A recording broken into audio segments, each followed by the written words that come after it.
Corey Haim, star of such 80s films as The Lost Boys, battled addiction and the aftermath of child stardom for the better part of his life, which was sadly cut short in 2010. This is the tragic story of Corey Haim. Corey Ian Haim was born to Judy and Bernie Haim on December 23, 1971 in Toronto, Ontario. His family was from a modest background, and as a boy, Corey was shy and mostly kept to himself. Acting lessons were a way for the reticent Haim to open up a little more and feel more confident around others. As Haim tried to figure out where his interests lay, becoming involved with several activities including acting and sports, his parents went through a divorce. Seeing his parents' divorce was extremely difficult for Haim.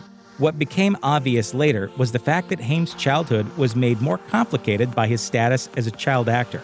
That meant he would face a number of traumatic incidents that shaped his future. Corey Haim wasn't keen on joining the acting industry. He was more intrigued by hockey than acting and wanted to pursue the sport professionally. However, when he witnessed his older sister trying her luck in auditions, he figured it wouldn't hurt to attempt acting himself. He quickly became a hit. Haim was undeniably charming in front of the camera, doing commercials when he was only 10 years old. Haim got his first major break on The Edison Twins, which was on the air from 1982 to 1986. The children's show revolved around child prodigies who embarked on adventures together, using science to overcome various challenges. The show would prove to be a launching pad for Haim, catapulting him to Hollywood superstardom. Haim's debut film, the thriller Firstborn, came to him when he was just 13 years old. However, things got off to a rough start when actor Peter Weller didn't react well to Haim praising him. Weller slammed the boy against a wall, and the two were separated only after 3 crew members stepped in to intervene. For Haim, this unexpected incident was very scary, and it took him some time to get over it. Weller did later apologize for what happened and said he was too caught up in method acting. Firstborn failed to impress audiences despite the fact that it had 2 major stars in the making, Sarah Jessica Parker and Robert Downey Jr. Nonetheless, Haim got back on his feet after the movie and continued to pursue acting, building his portfolio and working on several projects, including the 1985 comedy Murphy's Romance, where he worked with Sally Field. Haim had some minor roles in films like Secret Admirer before he took on a particularly complicated part, as well as his first leading role, when he portrayed a paraplegic boy in Silver Bullet. He also got noticed for his work in a made-for-TV film called A Time to Live. For the latter, he won widespread appreciation and a Young Artist of the Year award. In 1986, all this momentum culminated in Lucas, where he earned praise from critics and also won over young cinema-goers with his acting. Chicago Sun-Times movie critic Roger Ebert wrote, "Haim does not give one of those cute little boy performances that get on your nerves. He creates one of the most three-dimensional, complicated, interesting characters of any age in any recent movie." Ebert added that if the young Haim could live up to the potential he had already displayed, he'd get far in his acting career and wouldn't fade from public memory. Tragically, though, Lucas would turn out to be a defining experience for Haim for all the wrong reasons. In 2008, Haim revealed on an episode of his reality TV show The Two Coreys that he had been abused when he was 14. It was later alleged by both his mother and his friend and frequent co-star Corey Feldman that he was abused on the set of Lucas. Haim's mother told People that he kept the abuse secret for so long because he didn't want to be blamed for it. He said, "Mom, somebody hurt me. I don't need to hurt them back. I need to take this to my grave." Haim's mother later lamented the fact that her son became a part of showbiz too early. She implied that if he hadn't been an actor, he would have had a regular childhood, telling People, "Corey would have been in school in Toronto with his friends, playing hockey like he loved. It's not a good idea to put these young kids in these movies in Hollywood. Do it in the summertime. Let them go to school. Don't go to Hollywood." Despite the personal trauma, Haim continued moving forward with his career. Lucas was followed by one of his most important films, The Lost Boys, which earned him more love from audiences, even though critics weren't too impressed. How are those maggots? Maggots, Michael. You're eating maggots. How do they taste? This was also the film that saw Corey Feldman and Haim team up together. The pairing was enough of a hit for them to later be known as the Two Coreys. Throughout their careers, Feldman and Haim would ultimately collaborate on 10 films as well as a reality show together. As with many child stars, things became more difficult professionally for Corey Haim when he became an adult.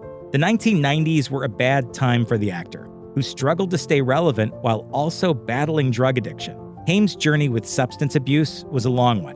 He was said to have first tried drugs as well as booze when he was filming Lucas, and eventually struggled to control his addiction as he experimented with several kinds of drugs. During the 90s, he worked on a video game called Double Switch, among other smaller projects, but nothing seemed to help. Maybe next time, sucker!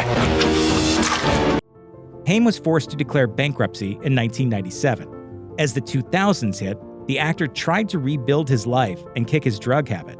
Unfortunately, he got hooked on prescription drugs. As Haim once explained, "I started on the downers, which were a hell of a lot better than the uppers because I was a nervous wreck. But 1 led to 2, 2 led to 4, 4 led to 8, until at the end it was about 85 a day. The doctors could not believe I was taking that much." It's not like Corey Haim didn't try to seriously deal with his addiction issues. He worked hard on getting clean, visiting rehab, and weaning himself off drugs. Sadly, he kept relapsing, caught up in a vicious cycle. He even made a film about himself titled Corey Haim, Me, Myself, and I in 1989. The actor was dealing with rumors about his addiction to drugs and wanted to reach out to his fans and talk about it all. At the time of the film's release, Haim had this to say to his worried fans: 10 years from now, I'm hopefully going to be in Tahiti or something, kicking back, like in my huge mansion. If everything goes right, it's all up to me. Sadly, Haim was constantly struggling, repeatedly going back to rehab. His addiction to prescription drugs caused him to put on a lot of weight, and he allegedly also suffered a stroke. Haim's mother tried to get her son back on track by asking him to move to Toronto and stay away from Hollywood. In 2004, a song called Whatever Happened to Corey Haim was released by The Thrills. Even though it wasn't directly connected to the actor, it got Haim's attention, and he said in response, quote, "I'm clean, sober, humble, and happy." According to Corey Feldman, he and Haim weren't treated well by others in the industry. Feldman said that the publicity in relation to their drug use was just an excuse to get them out of the limelight. In his later years, Corey Haim was alone a lot. Feldman had stopped speaking to Haim at that point because of the actor's issues with addiction. An unfortunate incident that involved Haim showing up to a set under the influence made Feldman conclude that it wasn't wise to have the actor interacting with his family. For his part, Haim shot back, saying in 2008, "I will always love Corey Feldman, but I lost 105% respect for him and his wife." In 2010, a neighbor told CNN that while Haim was perhaps looking healthier, he seemed to be lonesome. He said he occasionally spotted the actor in public, looking for some kind of companionship or friends. Corey Haim didn't have great luck when it came to romantic relationships either. One of his exes, actress Alyssa Milano, once said that she tried to support him and get him the help he needed, to no avail. Corey Haim, despite achieving success as an actor early in his career, didn't have a lot of money at the end of his life. According to E! Online, the actor's drug habit left him with little money. When Haim filed for bankruptcy in 1997, he only had a few assets he could claim, namely his BMW, $100 in cash, and royalties that were worth somewhere around $7,500. That's definitely not enough money to ensure any sort of financial security. In 2010, Haim had been going through such tough times that his funeral was taken care of by a celebrity memorabilia organization that paid for the expenses. Even though Haim had tried to save his failing career, he simply hadn't been able to salvage his finances and get back on his feet. In 2001, he even attempted to make some money by auctioning his hair and teeth on eBay. eBay took down Haim's auctions because they violated the website's policies that prohibit people from selling body parts. Corey Haim battled drug addiction for the better part of his life, and he attempted suicide via drugs on more than one occasion. Corey Feldman admitted that his old friend tried to intentionally overdose multiple times, telling an interviewer, "Corey made a lot of mistakes. He always tried to be the best person he could." Feldman also described an incident in which he found his friend foaming at the mouth due to an overdose. Feldman saved Haim by pouring charcoal into his mouth. We all are aware of the fact that Corey Haim has had a long and detailed drug history and battled addiction for many, many years. Before he died, Corey Haim was unwell and suffering from a bout of flu. He was living with his mom. When he passed away, speculation was rife, and there were rumors about suicide or a drug overdose, both of which were debunked later. If you or anyone you know is having suicidal thoughts, please call the National Suicide Prevention Lifeline at 1-800-273-TALK. 1-800-273-8255. Corey Haim's sudden death took many by surprise. The actor passed away in 2010, leaving many distraught. As per CNN, Haim's mother called paramedics to their apartment during the early hours of March 10th after Haim started to feel dizzy and later became unresponsive. No illegal drugs were found at Haim's home, but there were a few prescription medicines. Corey Feldman spoke about the moment he learned of his friend's passing, saying tears immediately began streaming down his face. This is a man who was pushing forward and more than anything in the world wanted to be there for his mother.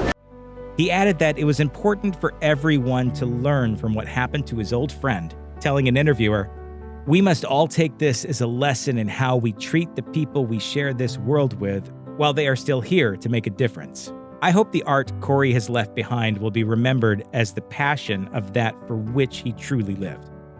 Later, it was revealed that the actor had died of pneumonia and other natural causes. He did not overdose. Haim, for his part, had been determined for a long time. A few years before his passing, Haim said that he wanted people to remember him and learn from him wherever they mentioned comebacks.